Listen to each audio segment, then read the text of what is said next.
اللہ تعالیٰ نے انسان کے ساتھ آزمائشیں رکھی ہیں۔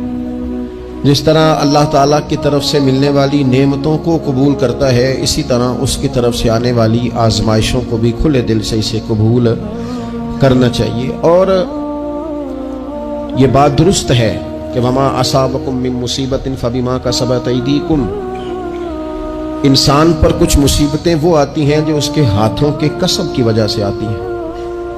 بہت ساری قوموں پر عذاب اس لیے آئے کہ انہوں نے بعض گناہ کیے تھے، لیکن یہ یاد رکھیے گا کہ عذاب ہمیشہ گناہوں کی وجہ سے نہیں آتے، تکلیفیں ہمیشہ گناہوں کی وجہ سے نہیں آتی۔ انسان دکھوں میں، مشکلات میں صرف اپنی غلطیوں کی وجہ سے نہیں الجھتا، بلکہ نبی پاک علیہ الصلوۃ والسلام نے فرمایا ہے اللہ تعالیٰ کسی بندے کو کوئی درجہ دینا چاہتا ہے، اس کے اعمال اس طرح کے نہیں ہوتے کہ اسے درجہ دیا جائے، اللہ اسے کسی مشکل میں ڈال کے اس کے درجے کو بلند فرما دیتا ہے۔ بلندی درجات کے لیے، قرب الہی کے لیے، اللہ تبارک و تعالیٰ کی بارگاہ کی معرفت کے لیے بھی مصائب آتے ہیں۔ آپ دیکھیے نا، نبی پاک صلی اللہ تعالیٰ علیہ وسلم نے فرمایا سب سے زیادہ تکلیفیں انبیاء پہ آتی ہیں، اور فرمایا میں اللہ کا محبوب ہوں، انبیاء کا سردار ہوں، میرے اوپر سب سے زیادہ تکلیفیں آئی ہیں، آزمائشیں آ جاتی ہیں۔ اور رب فرماتا ہے وَلَنَبْلُوَنَّكُمْ بِشَيْءٍ مِّنَ الْخَوْفِ وَالْجُوعِ، ہم ضرور تمہیں آزمائیں گے کچھ خوف کے ساتھ، کچھ بھوک کے ساتھ، وَنَقْصٍ مِّنَ الْأَمْوَالِ وَالْأَنفُسِ وَالثَّمَرَاتِ، ضرور تمہیں آزمائیں گے پھلوں کی اور جانوں کی کمی کے ساتھ۔ اگر تم اس میں ثابت قدم رہے، شکوے نہ کیے، اپنے رب کی رضا پہ تم راضی رہے، تو وَبَشِّرِ الصَّابِرِينَ، اے محبوب پھر جو میری رضا پہ صبر کریں انہیں میری جنت کی خوشخبری بھی عطا فرما دے۔ ہم تمہیں ضرور آزمائیں گے، خوف بھی، بھوک بھی، مالوں اور جانوں کی کمی بھی۔ مومن کی یہ شان ہوتی ہے کہ وہ کسی بھی موقع پر اپنے رب سے شکوہ نہیں کرتا، کسی بھی حال میں اپنے رب کی شکایت نہیں کرتا۔ نبی کریم علیہ الصلوۃ والسلام نے فرمایا اگر اللہ تعالیٰ کسی بندے کو بیمار کرے اور پھر اس بیماری پر وہ صبر کرے اور آنے والوں سے رب کا شکوہ نہ کرے، تو فرمایا اللہ تعالیٰ نے جو گوشت اسے دیا ہوتا ہے اس سے بہتر گوشت اللہ اسے عطا کر دیتا ہے۔ اگر اللہ تعالیٰ کی حکمت غالب ہو اور تقاضا اس بیماری میں اس بندے کے انتقال کے کر جانے کا ہو، تو فرمایا پھر اللہ تعالیٰ اسے شہادت کا درجہ عطا فرما دیتا ہے۔ آزمائشیں آ جاتی ہیں، انسان پر مصائب آ جاتے ہیں، دکھ آ جاتے ہیں، تکلیفوں کا سامنا بندے کو کرنا پڑ جاتا ہے۔ اب یہ کہ اس میں اپنے دل کو، اپنی روح کو قرار دیا جائے، اپنے آپ کو اللہ کی رضا پہ کھڑا کیا جائے اور ان حوادث کا مقابلہ کیا جائے، ان چیزوں کو دیکھا جائے اور یہ غور کیا جائے کہ میرا رب اگر اسی بات میں راضی ہے تو یقیناً اس میں اللہ کی کوئی خاص حکمت ہوگی۔ قحط حضرت عمر کے زمانے میں بھی آ گیا تھا، بڑی مشکلات کا سامنا کرنا پڑا۔ تو ان مصائب میں انسان کو تھوڑا سا پہلے تو ہمت کرنی ہے، پھر اس میں کرنے کا جو کام ہے وہ یہ ہے کہ سب سے پہلا کام تو یہ ہے کہ اپنے رب کی بارگاہ میں کھل کے دعا مانگی جائے، اللہ تبارک و تعالیٰ کے حضور التجائیں کی جائیں، دعائیں کی جائیں، رب کریم کو منایا جائے۔ حضرت عمر فاروق رضی اللہ تعالیٰ عنہ کے زمانے میں جب قحط آیا تھا تو حضرت عمر نبی پاک علیہ السلام کے چچا کو حضرت عباس رضی اللہ تعالیٰ عنہ کو لے کے میدان میں نکلے تھے، اور کیا خوبصورت لفظ انہوں نے ترتیب دیے تھے، عرض کرتے تھے مالک پہلے ہم تیری بارگاہ میں محبوب پاک کو لے کے آیا کرتے تھے، آج محبوب نے ظاہری وصال کیا ہے تو تیرے محبوب کے چچا کو لے کے آئے ہیں، تو اے اللہ تو مہربانی فرما اپنے محبوب کے چچا کا صدقہ ہمیں بارش عطا فرما۔ تو بس حضرت عمر نے وہ دعا مانگی، حضرت عباس کو وسیلہ بنایا تو اللہ نے بارش عطا فرما دی۔ اچھا پھر یہ دونوں چیزیں ہمیں حدیث صحیح میں ملتی ہیں۔ ایک نوجوان نے، ایک شخص نے آ کے حضور کی بارگاہ میں عرض کی یا رسول اللہ بارش نہیں ہوتی، دعا کر دے، تو نبی پاک نے ہاتھ اٹھائے دعا کے لیے، اتنے ہاتھ بلند کیے کہ بغلوں کی سفیدی نظر آنے لگی۔ وہ کہتے ہیں ابھی محبوب کے دستے مبارک پوری طرح چہرے پر پھرے نہیں تھے کہ اللہ نے بارش عطا کر دی۔ پھر پورا ہفتہ بارش ہوتی رہی تو لوگوں کو اب بارش کی کثرت کی وجہ سے بعض مسائل بننے لگے، تو وہ پھر حاضر ہوئے۔ عرض کی یا رسول اللہ دعا فرما دیں، اب تو کچھ مشکلات بڑھنے لگی ہیں۔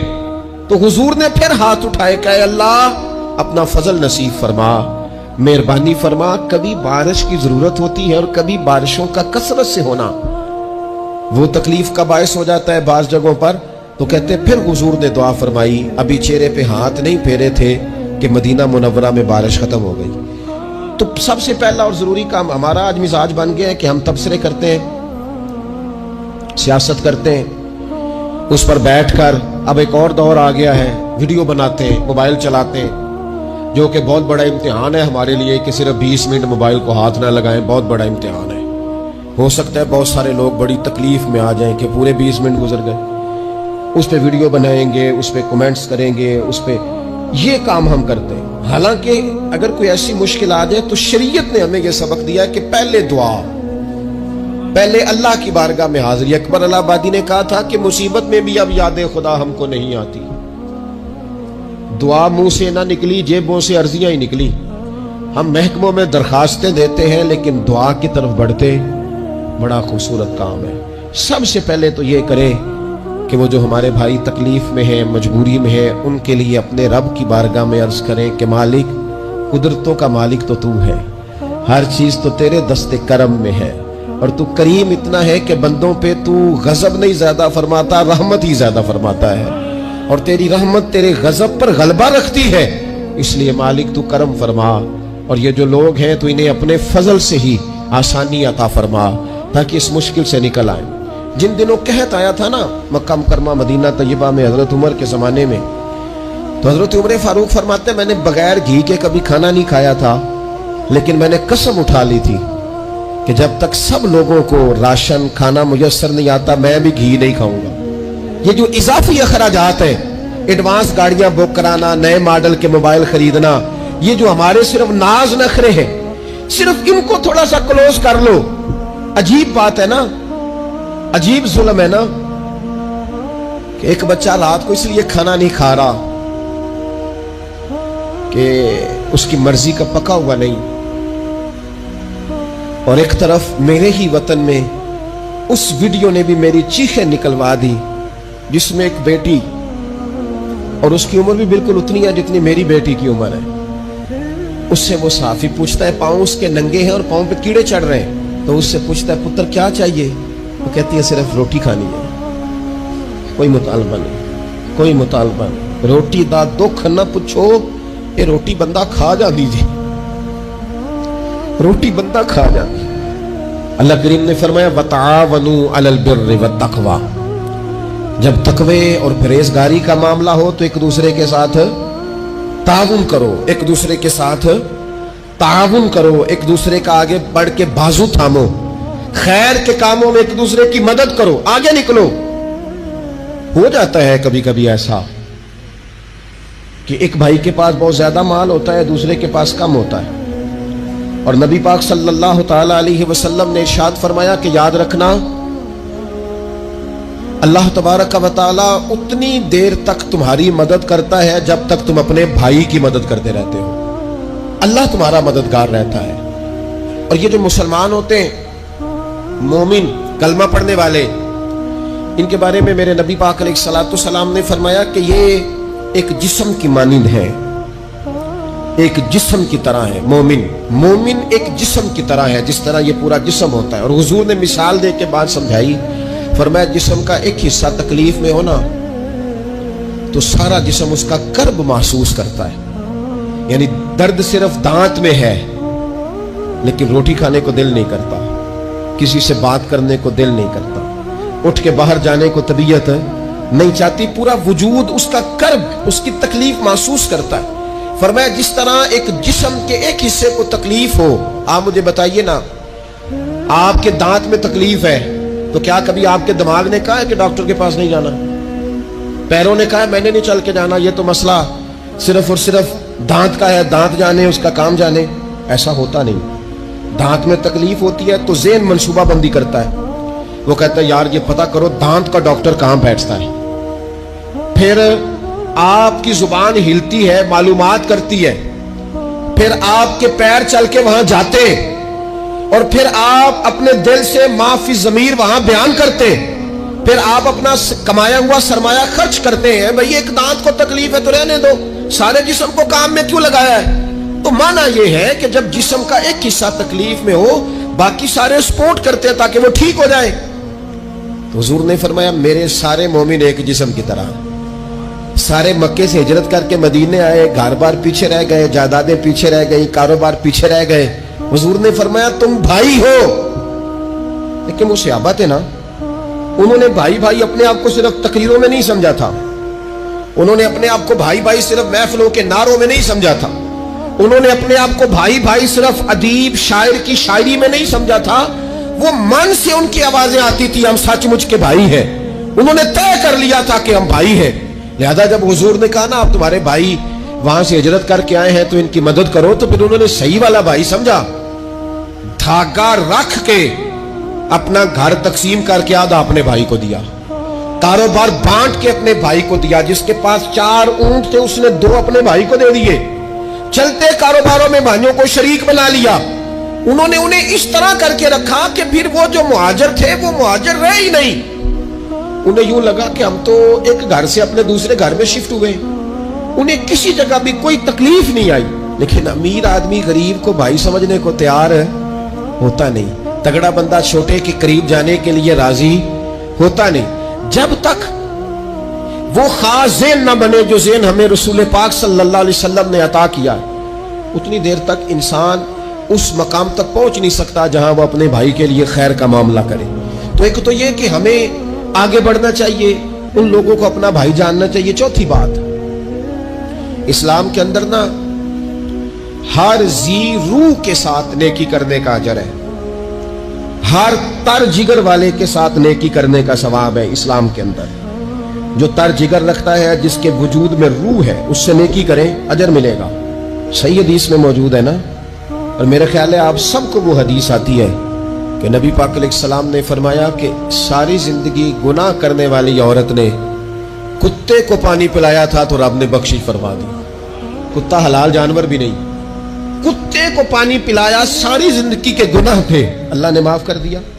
کوئی بھی تر جگر والا ہو, آپ مجھے بتائیے ایک کتے کو پانی پلانے سے رب معاف کرتا ہے, تو اگر وہ کسی انسان کی خدمت کرے, اور نرا انسان نہیں مسلمان, اور نرا مسلمان نہیں مدینے والے کا غلام, رسول اللہ کا کلمہ پڑھنے والا, اس کے ساتھ نیکی کرنے سے اللہ کتنا اجر عطا فرمائے گا. تو عزیز بھائی, مخلوق خدا سے جب لوگ پیار کرتے ہیں, جب لوگ محبت کرتے ہیں, اور جب ہمارے دل نرم, ہمیں نا مادہ پرست بنایا گیا ہے کچھ عرصے سے, ہمارا ذہن بنا دیا گیا. اور یہ ڈھیر سارے لوگ ہیں جو تقسیم کرتے ہیں ذہنوں کو, ڈھیر سارے لوگ, اس میں بعض مذہبی لوگ بھی شامل ہیں اللہ ماشاءاللہ, جو ذہن تقسیم کرتے ہیں, چھوٹی چھوٹی اپنے لالچ کے لیے لوگوں کو ایک دوسرے سے دور کرتے ہیں. یہ تقسیم کار ہمارا عام حصہ ہے, عام جز ہے.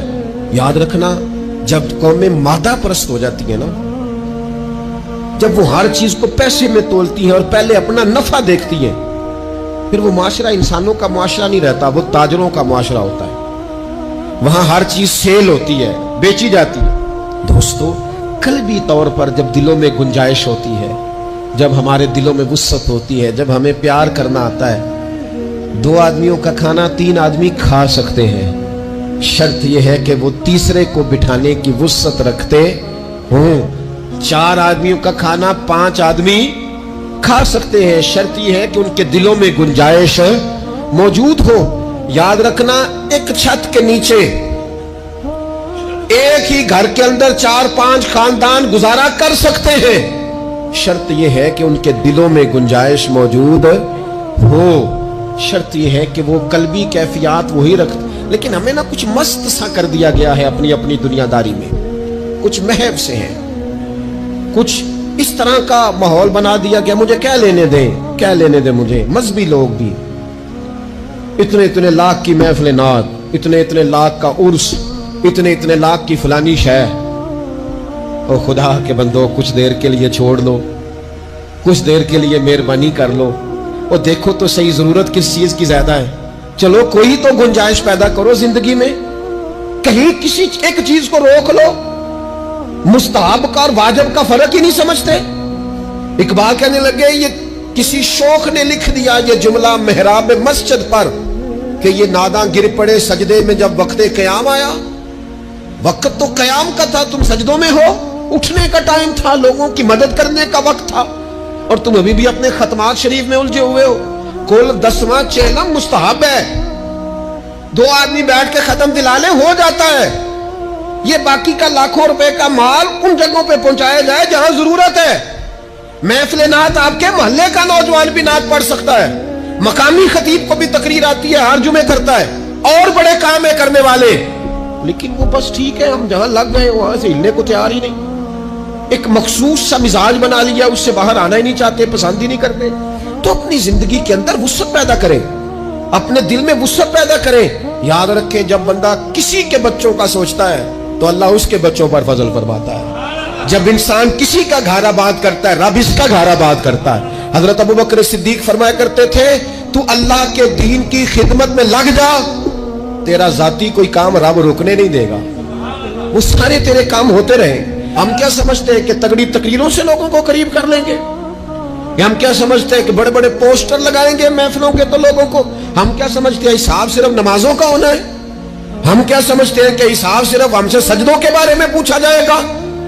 یہ بھی سوال ہوگا, یہ بھی صحیح بخاری مسلم میں موجود ہے, صحیح حدیث میں موجود ہے کہ رب فرمائے گا او بندے میں بھوکا تھا تو نے مجھے روٹی نہیں کھلائی, میں پیاسا تھا تو نے پانی نہیں پلایا, کپڑوں کی حاجت تھی تو لے کے نہیں آیا, میں بیمار تھا تو نے تیمارداری نہیں کری. مالک تو کھانے سے پاک, پینے سے پاک, پہننے سے پاک, بیماری سے پاک. رب کریم فرمائے گا وہ جو تیرے پڑوس میں بندہ بیمار تھا تو میں ہی تو تھا نا, وہ جو تیرے پڑوس میں آدمی بھوکا تھا تو بندہ تو میرا ہی تھا نا, وہ جو تیرے دائیں بائیں لوگوں کو حاجت تھی تو وہ میرے ہی بندے تھے. خدا کے بندے تو ہیں ہزاروں, بنوں میں پھرتے ہیں مارے مارے, میں اس کا بندہ بنوں گا جس کو خدا کے بندوں سے پیار ہوگا. کچھ نہ تھوڑا سا اپنے دلوں میں وہ کیا بات کی تھی ساگر نے, اس نے کہا تھا کہ یہی ہے ذوق عبادت کی انتہا ساگر, او غم حیات کے ماروں کا احترام کرو. یہ جو غم حیات کے مارے ہیں ان کا احترام کرو. 100 گھر تھا مدینہ شریف میں, امام ابو نعیم نے اس کو لکھا ہے.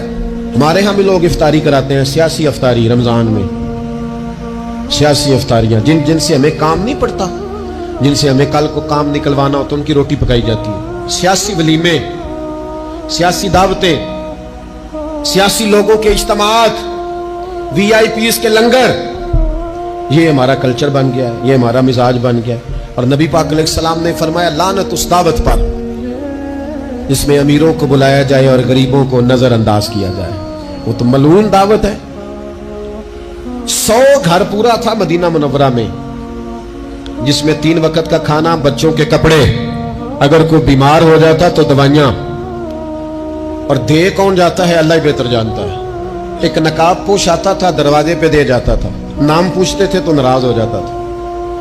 اور یہ ایک دن کام نہیں ہوا, سالوں یہ کام جاری رہا, پتہ ہی کوئی نہیں کون دے جاتا ہے, کوئی خبر ہی نہیں.